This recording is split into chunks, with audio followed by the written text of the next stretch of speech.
This special issue exclusively from In the Line of Duty.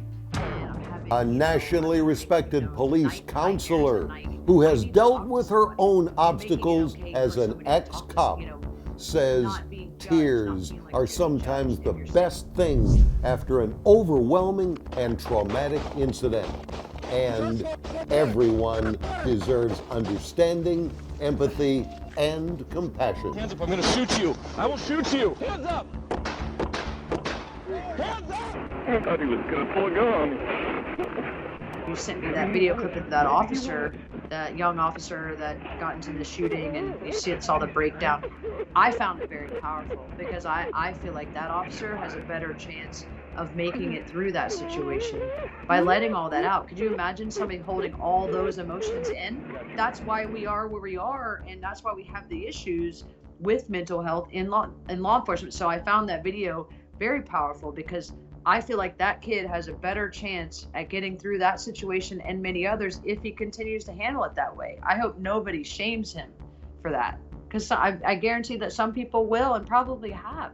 What's traumatic to me may not be so traumatic to you, but it doesn't mean that you're wrong or I'm right. You know, again, talk to somebody, you know, let's be more vigilant. Lessons learned and continuing education for officers everywhere in the line of duty. When my friend, retired Sergeant Mark DeBona, shared his amazing story of coming back from massive depression and suicide ideations, one of the many things that stood out to me was his ultimate selection of a counselor.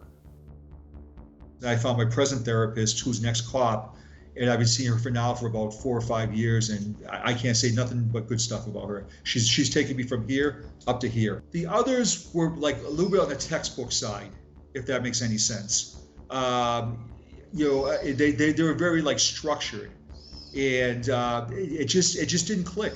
You know, it just wasn't there. And then when I met Jamie.